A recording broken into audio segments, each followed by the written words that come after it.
आज हम सीआरपीसी में ऑर्डर्स देखेंगे। सबसे पहले हमारे पास क्या है, ऑर्डर 1 है, पार्टीज टू द सूट। ये हम किस चीज़ के लिए ऑर्डर देख रहे हैं? गेट के टेस्ट के लिए जो एमसीक्यूज आते हैं उसके लिए ब्लैंक जो बन सकते हैं, एमसीक्यूज बन सकते हैं, हम वो देख रहे हैं, ऑर्डर्स देख रहे हैं। उसके लिए सबसे पहले हम ऑर्डर 1 देख रहे हैं, क्या? Parties to suit. इसमें पहले एमसीक्यूज क्या आ सकता है? इसमें आ सकता है कि ऑल द पर्सन में be joint in one suit as a plaintiff in whom any right to relief alleges to exist as.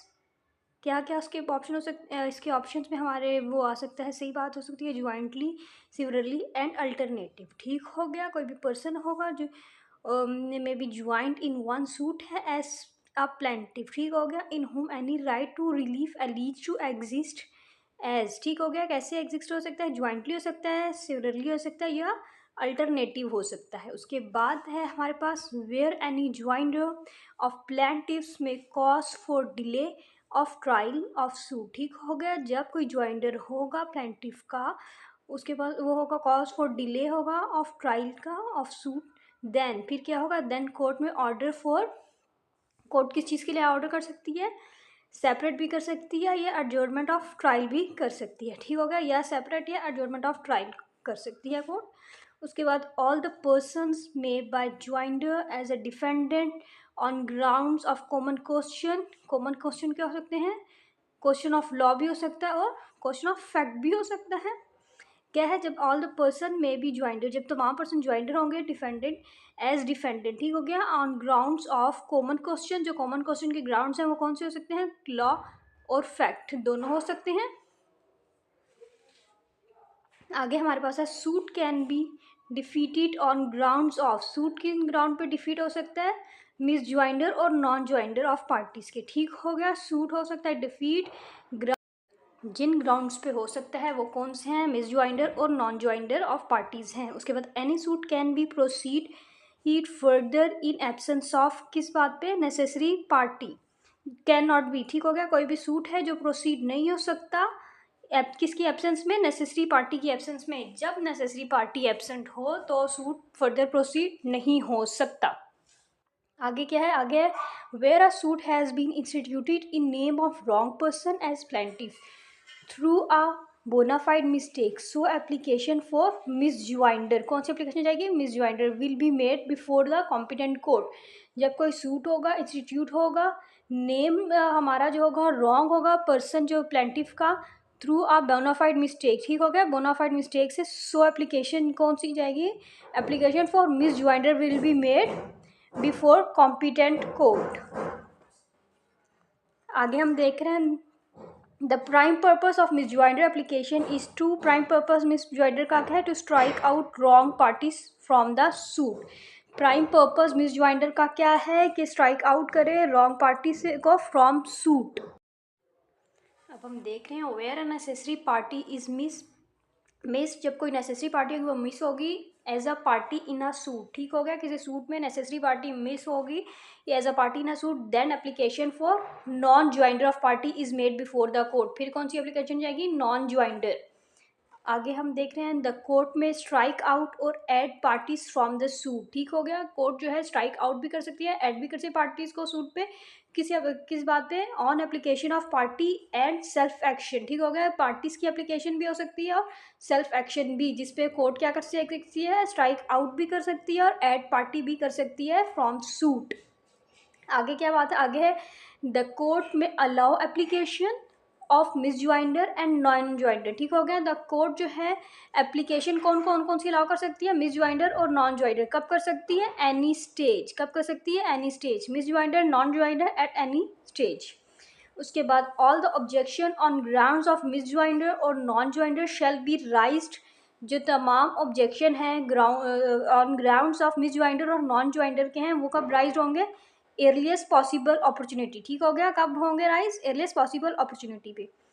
आगे क्या है? आगे है the best available remedy against order pass from joinder and non joinder is revision in CPC. CPC में जो best available remedy against order pass वो क्या? Joinder and non joinder के लिए वो क्या है? रिवीजन है। ये हमारे पास क्या था? ऑर्डर 1। अब हम आगे देखते हैं।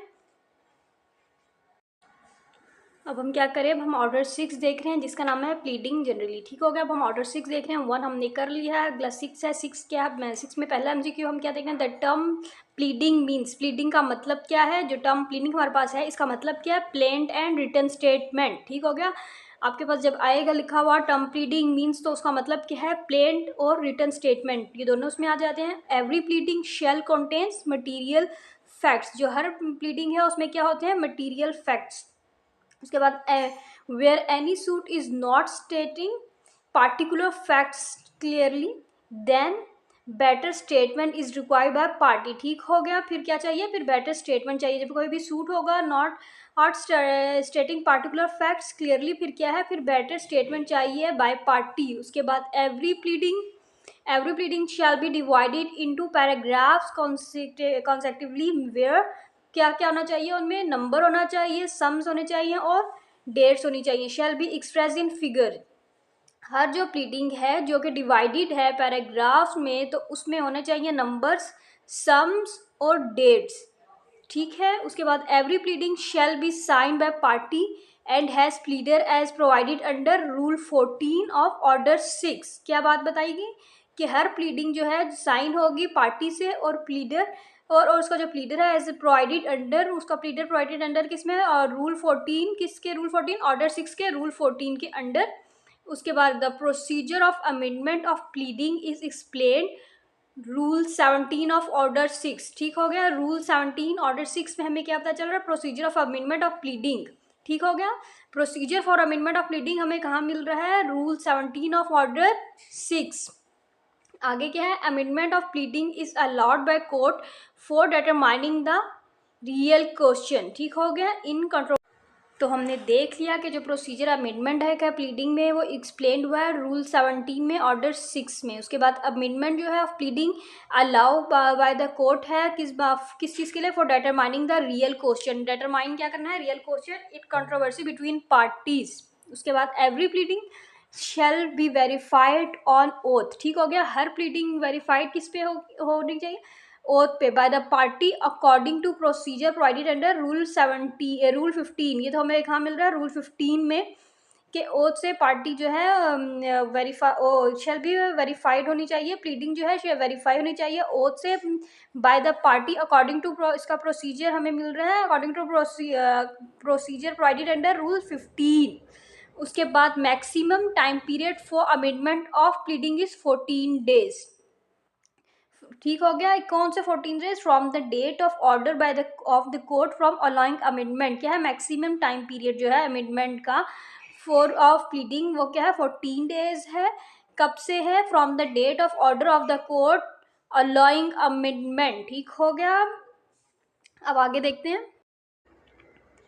आगे हम देख रहे हैं where the plaintiff seeks the recovery of money the plaint shall state previous amount. ठीक हो गया, जब प्लेंटिफ होगा सीक करेगा द रिकवरी ऑफ मनी, फिर क्या है, तो प्लेन को क्या ना शेल स्टेट प्रीवियस अमाउंट। हमने ये ऑर्डर 6 भी पढ़ लिया, अब हम ऑर्डर 7 देखने जा रहे हैं। ऑर्डर 7 में क्या है, ऑर्डर 7 में सबसे पहले हम देख रहे हैं the court is empowered to return any plaint at any stage of suit. ठीक हो गया, कोर्ट क्या कर सकती है, कोर्ट के पास पावर है कि वो रिटर्न कर सकती है कोई भी प्लेंट हो, किसी भी स्टेज पे हो, किसी सूट के कौन किसके तहत, कि उसके अंडर रूल 10 ऑफ ऑर्डर 7। ठीक हो गया, रूल 10 ऑर्डर 7 के तहत जो कोर्ट है वो एम्पावर्ड है कि वो रिटर्न कर सकती है any plaint at any stage. ठीक हो गया, वो हमें कहाँ देखेंगे, और रूल 10 ऑफ ऑर्डर 7। आगे क्या है, आगे है ये हमने क्या पढ़ा, हमने पढ़ा रिटर्न ऑफ प्लेन। ठीक हो गया, return of plaint at any stage हमें मिल रहा है, और रूल 10 ऑर्डर 7। आगे क्या है, आगे है where the question of jurisdiction arises. ठीक हो, जब क्वेश्चन हमारे पास अराइज होगा किस चीज़ का, जुरिस्डिक्शन का। In suit the court can return such suit. ठीक हो, फिर क्या होगा, कोर्ट जो है वो रिटर्न कर देगी वो वाला सूट। जब क्या होगा, क्वेश्चन हमारे पास जुरिस्डिक्शन का अराइज होगा तो इन सूट कोर्ट क्या कर सकती है, कोर्ट रिटर्न कर सकती है सच सूट। उसके बाद क्या है, उसके बाद है द जज शेल इंडोर्स और रिकॉर्ड। जज क्या है, इंडोर्स कर सकता है, रिकॉर्ड कर सकता है क्या क्या चीज़ें, brief reasons, name of parties, date of representation and return. ठीक हो गया, कब कर सकता है? While returning the plaint. ठीक हो गया। जज क्या कर सकता है? इंडोर्स कर सकता है, रिकॉर्ड कर सकता है क्या क्या चीज़ें? Brief reasons, name of parties, date of representation and return. और ये कब कर सकता है? जब रिटर्निंग द प्लेन हो। उसके बाद return of the plaint is not bar on fresh suit. तो हम यहाँ पे क्या देख रहे हैं? Return of plaint is not bar on fresh suit. Return of plaint जो है नॉट बार है, कब नहीं है? ऑन फ्रेश सूट पे। उसके बाद where the plaint does not disclose a cause of action. जब जो हमारे पास प्लेंट होगा डिस्क्लोज नहीं करेगा cause of action, such plaint shall be rejected by the court. ठीक हो गया। वो जो है प्लेंट कोर्ट रिजेक्ट कर देगी। जब प्लेंट हमारे पास where the plaint does not disclose a cause of action, तो हमारे पास क्या है सच प्लेंट हमारे पास क्या हो सकती है? रिजेक्ट हो सकती है बाय द कोर्ट। उसके बाद रिजेक्शन ऑफ प्लेंट हमें यहाँ करेगा deem decree. Rejection of a plaint is deem decree. Rejection of plaint है डीम डिक्री है। Rejection of a plaint can be challenge by, किस चीज़ से रिजेक्शन ऑफ प्लेंट चैलेंज हो सकती है? रिजेक्शन ऑफ प्लेंट जब हो जाएगी वो चैलेंज होगी हमारे पास अपील से। हमारे पास ऑर्डर 8 है रिटन स्टेटमेंट। इसमें क्या है? When the statement can be file by the defendant in civil suit. ठीक है। रिटन स्टेटमेंट जो है कहाँ फाइल होगा?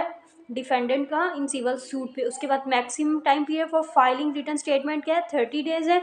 उसके बाद when the defendant fails to present the written statement of his defendant before the hearing the court shall presume that he admits the content of the plaint as true. ठीक होगा। जब defendant fail हो जाएगा present को return state करने के लिए of his defence before hearing, फिर क्या होगा? The court shall presume, court क्या करेगी? प्रिज्यूम करेगी that he admits the content of plaint as true. ठीक है। उसके बाद क्या? उसके बाद है defendant needs to show. Defendant को क्या शो करने की जरूरत है? Sufficient cause in written application in case of failure of written statement. ठीक हो गया। In case of written failure of written statement defendant को जरूरत है कि वो पेश करे सफिशिएंट कॉज। ये हमारे पास ऑर्डर 8 के लिए पॉसिबल एमसीक्यूज से। अब हम ऑर्डर 9 देखेंगे। ऑर्डर 9 में हमारे पास है where neither plaintiff not defendant appears before the court for hearing so court में डिसमिस द सूट। जब हमारे पास प्लेंटिफ भी नहीं आएगा और डिफेंडेंट भी नहीं आएगा कोर्ट में, वो हियरिंग में, फिर क्या होगा? कोर्ट क्या है? डिसमिस, फिर क्या होगा? सूट जो है वो डिसमिस हो जाएगा। उसके बाद सूट में डिसमिस बाय कोर्ट, सूट जो होगा डिसमिस होगा कोर्ट से। कौन सी सूरत पे? Consequence of the plaintiff failure to pay cost of summon. ठीक हो गया। जब आप कॉस्ट ऑफ समन पे करने में फेल हो जाएंगे तो क्या होगा? सूट डिसमिस हो जाएगा कोर्ट से। उसके बाद क्या? एक्स पार्टी डिक्री ही क्या है? Decree proceeding can be carried where defendant does not appear पर duly serving of the summons. ठीक हो गया। एक्स पार्टी डिक्री जो है प्रोसीडिंग जो कैरिड होती है कब होती है? वेयर डिफेंडेंट अपीयर नहीं होता और डिले सर्विंग समन्स करता है। उसके आगे अब हम देख रहे हैं, अब हम क्या देख रहे हैं? Procedure for setting aside x party decrease provided under rule 413 order 9। और रूल 13 ऑर्डर 9 पे हमें पास प्रोसीजर है setting aside x party decree का। उसके बाद एक्स पार्टी डिक्री क्या है? अपीलेबल है। X party decree is appealable.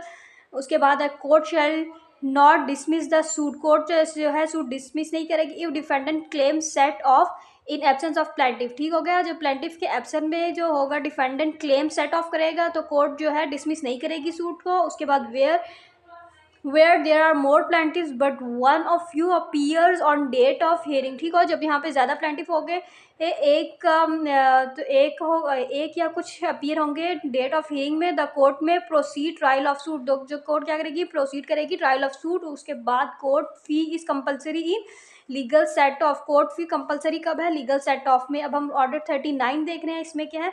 Temporary injunction and interlocutory orders. ये क्या है? द कोर्ट में ग्रांट टेम्परेरी इंजंक्शन। कोर्ट कब कब कर सकती है? ये में कहाँ मिलेगी? हमें ऑर्डर 39 रूल 1 एंड 2 में क्या मिलेगा? कोर्ट जो ग्रांट करती है टेम्परेरी इंजंक्शन। उसके बाद injunction is provided by the court to do और not to do something. Injunction क्या है? जो कोर्ट देती है ऑर्डर के क्या करना है और क्या नहीं करना। कोर्ट में grant interim injunction her even without notice of opposite party. Court क्या कर सकती है? इंटरम इंजंक्शन दे सकती है ऑपोजिट पार्टी को बताए बगैर, नोटिस किए बगैर। ठीक है। आगे देखते हैं। अब हम देख रहे हैं इंटरम इंजेक्शन जो है shall not exceed 15 days. Interim injection 15 days से आगे नहीं बढ़ सकती। उसके बाद such injection which completely dispose of, जो इंजेक्शन होगी कम्प्लीट डिस्पोज ऑफ सूट होगी, इस कॉल्ड वो क्या है? वो टेम्परेरी इंजेक्शन है। टेम्परेरी इंजंक्शन क्या है? Such injunction which completely dispose of suit. ठीक हो गया। वो क्या है? वो हमारे पास परमानेंट इंजेक्शन। परमानेंट इंजेक्शन क्या है? सच injection which completely dispose of suit is called permanent injection. उसके बाद maximum duration for temporary injection क्या है? 6 महीने। 6 महीने क्या है टेम्परेरी इंजेक्शन की मैक्सिमम ड्यूरेशन है। अब हम ऑर्डर 41 देखने लगे हैं। Every appeal shall be made in form of memorandum. Her appeal होगी वो किस फॉर्म में बने, किस फॉर्म में होगी? वो होगी मेमोरेंडम के फॉर्म में। Every appeal shall be made, हर अपील बनेगी फॉर्म में मेमोरेंडम के। उसके बाद amendment of memorandum is provided under rule 3 of order 41। Amendment जो हमें मेमोरेंडम की मिलेगी वो हमें कहाँ मिलेगी? Rule 3 of order 41। An appeal shall not operate, appeal जो है वो ऑपरेट नहीं करेगी। कौन सी वाली? As stay of execution of decree. ठीक हो गया। जो एग्जीक्यूशन ऑफ डिक्री होगी वो नॉट ऑपरेट है।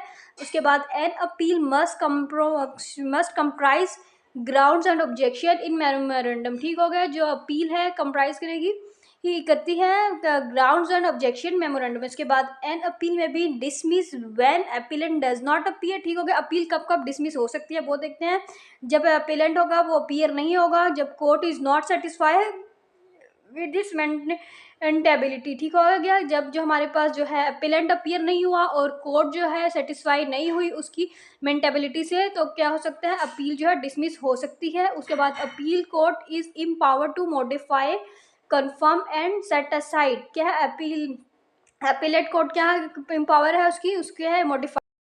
और यहाँ पे हम देख रहे हैं कि detail procedure of hearing first appeal कहाँ में मिलेगा? ऑर्डर 41 में। ऑर्डर 41 में हमें detail procedure of hearing first appeal मिल रहा है ऑर्डर 41 में। ठीक है।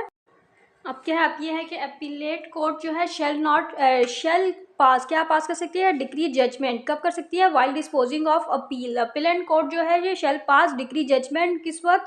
While disposing of appeal. उसके बाद पावर ऑफ अपीलेट कोर्ट जो है have been provided. Power of appellate court हमें कहाँ मिल रही है? ऑर्डर 41 रूल 33 में। अब हम ऑर्डर 43 देखने लगे हैं जो कि इसका आखिरी ऑर्डर है। ये क्या है? Appeals from order. ये क्या है? List of order which are appealable is provided under order 43 rule 1। List of order है जो कि अपीलेबल है वो प्रोवाइडेड है ऑर्डर 43 के रूल 1 में। Procedure of appeal against order shall be applied mention under order 41। Procedure appeal जो है अगेंस्ट ऑर्डर है हमारे पास शैल बी अप्लाइड, वो हमें कहाँ मिल रहा है? ऑर्डर 41 में। उसके बाद when the court makes an order rule 10 of order 7। ठीक हो गया। जब कोर्ट क्या करेगी? ऑर्डर करेगी rule 10 of order 7 for returning of plaint. ठीक हो गया। हमने पहले पढ़ा था रिटर्निंग ऑफ प्लेन क्या है ऑर्डर रूल 10 ऑर्डर 7। ठीक हो गया। उसका करेगी such order can be challenge bye, वो ऑर्डर किससे चैलेंज होगा? अपील से। उसके बाद order for the allowing temporary injunction is appealable. Order जो है हमारे पास अलाउ करता है टेम्परेरी इंजंक्शन वो क्या है? अपीलेबल। हमारे पास लॉ गैट के लिए जो ऑर्डर्स थे वो यही हैं। अब इसको तैयार कर लें।